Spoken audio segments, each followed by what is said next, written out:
folks, and it's Advent Calendars Day 5. Now, you know, for the last couple of days we've been doing the Christmas tree with the dog treats in. Well, today her Advent calendar turned up. I'll just quickly show you. This is what it is. It's a Lily's Kitchen Advent calendar, but instead of the usual little bits of dog stuff, you know, like little bits of chocolates or something, this is actually what's in it. As you can see, there's 3 different treats, all for different things, and you've got such brilliant ingredients. You know, it's not loads of additives and chemicals and stuff. It's actually got stuff that's good for it. And we got this off Pets at Home, and as you can see, like I say, it's a good calendar. So if I call the dog, cheers, call me. Look at this. What's this? If we go to door 5, look, what's in there? Oh. Look, door 5's open, and what's in there? What's it, Jess? What's that? Do you want that? Do you? Go on then, there you go. What's that?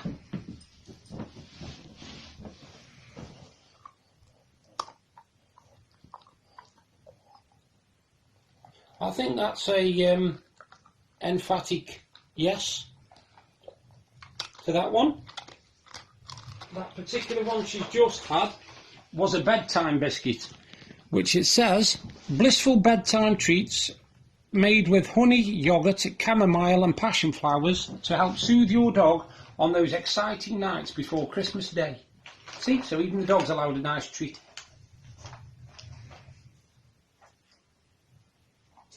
Day 5 of the Star Wars Advent Calendar, and here it is down the bottom. Pull the door off. Oh, let's see who we've got today. We have got Admiral Akbar. So yeah, that's not bad, that. So far we've got Luke Skywalker, a Stormtrooper, Jabba the Hutt, Yoda and General Akbar. That is day 5 of the Star Wars Advent Calendar. Day 5 of the Funko Pop Advent Calendar.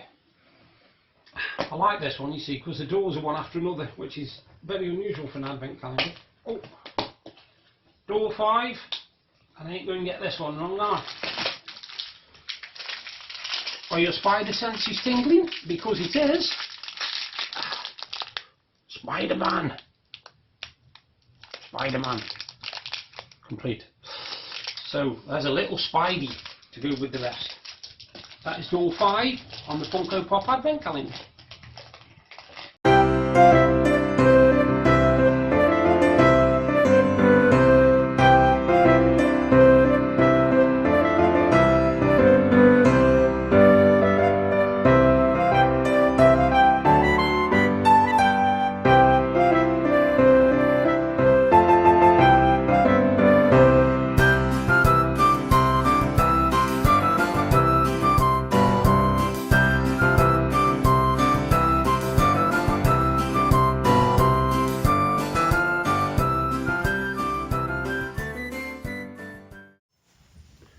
Evening, folks.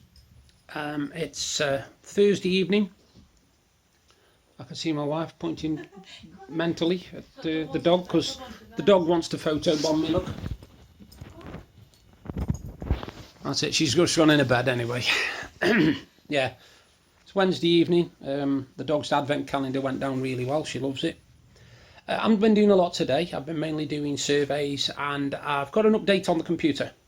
I told you yesterday that the guy had found out that DPD had sent it to the wrong place. He sent it to Dublin instead of Stoke-on-Trent, which I have no idea how that happened. Anyway, he's been back in touch with me today. Apparently DPD say that they have got no record of ever picking up a parcel or anything else. Now, as I've got a signature and a complete map of the entire journey of the parcel from DPD, and also a signature from DPD, they haven't really got a leg to stand on. So I've sent them all to the guy at the computer place, and now I'm waiting here. So it could be after Christmas before I finally get my gaming PC, which I've been saving up for the last 4 months. Like I said, I haven't done a lot today. The weather's been really strange, actually. When I got up this morning, it was cold, but it was dry, and then it started drizzling a little bit, and now it's turned into a really horrible night. We've got wind, rain. It's not good at all. We were supposed to be going to late night shopping tonight, but we're leaving it till next week. The reason being is we're very, very busy. Deb's especially busy. She has a really hectic time at this time of year. She makes cards, she does baking, she does crafting. She obviously had to get the house ready because I can't do as much as I would like to be able to do, like lifting heavy boxes and stretching up and putting decorations up and stuff. I can't do things like that. Makes me feel a little bit useless, but I do what I can. I do little bits here and there. I usually sort out the sockets and everything, but this year Deb's had to do it because it's too low for me to get again. So yeah, today's been, like I said, very quiet day. Sorted some stuff out and got things moving, more Christmas presents and stuff like that. Now yesterday I talked to you about my favourite Christmas films, the 3 that I put on. Today I'm going to tell you my favourite songs, my top 3, and in reverse order this is. Now the third one is a really good song, but it's more a hymn, and it's Oh Holy Night. And the version I particularly like, because Deb introduced me to it, is by Josh Groban. And it's a really, proper Christmas tune. The way, the guy's voice is just astonishing, and he's one hell of a singer. And if you ever get a chance and you've not heard of the guy, Josh Groban, you won't listen to some of his music. It's really good. My wife's especially a big fan. Now the second track was a bit tricky, but I would say for me it's Krista Berger, Spaceman Came Travelling, and it's one of those tunes that every time I hear it, the melody and the chorus and the music is something that really gets to me and makes me really believe that it's Christmas time. And my top song is still, even to this day, I think it's fantastic, is the Pogues' Fairy Tale of New York. To me, obviously, so my favourite song of all time is the Pogues and Kirsty MacColl, Fairy Tale of New York. I just think it's one of those songs that every time I hear it, I just think it's a cracking song. It's a sing-along song. You can't really listen to it without singing along to it. Obviously, it's been banned a few times because of the language is offensive and it's harming to people and all this kind of garbage. And I just think it's a fantastic song. Speaking of things like that, actually, I've noticed earlier this year they were on about certain songs that are Christmas songs. Now people want them banning from different stations because of what they suggest to them. And the particular one is Baby It's Cold Outside, which the version I know is by Tom Jones and Kerry Matthews. And it's a good song, don't get me wrong, it's a nice song, it's nice to listen to, it's Christmassy and all that, but people are saying now it's... they're putting more meaning into it than they should be. They're saying that it's basically getting a woman to force her to let you to stay with her overnight when she doesn't want you to, and all this kind of garbage. But what people forget is it was done as a song. It was done as a song. It wasn't done to make people question it or anything like that. It was just a song. And I think too often these days we take things that we're used to and try and turn them into something that they're not. But if we can make something offensive, we will, even though it's not meant to be. It hasn't got any racial stuff in it. It hasn't got any hate or anything in it. It's just a cool song, a sing-along song for a duo to sing, really. And I like it. I like the song. I really do. I think it's a good song. And I've heard it, like I say, I've heard it by a few people.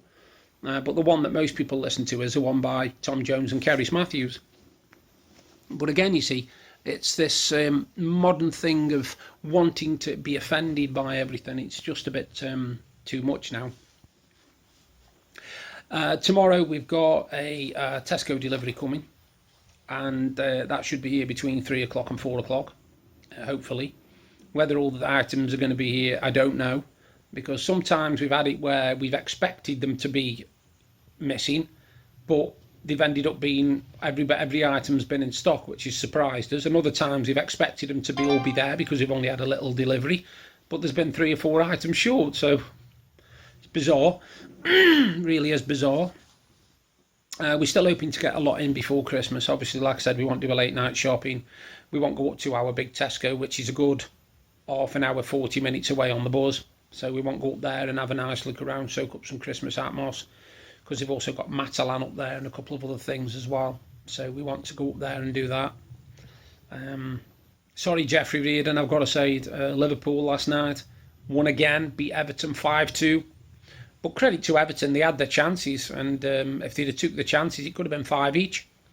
But Liverpool's goals were sublime. They really were. They were like something off a training session, and it was really nice to see, because we didn't even play our full strength side, which is rather good. And I fear for Everton's boss now, Marco Silva. I've got a feeling that his time is running short, and I think he might be gone very, very soon.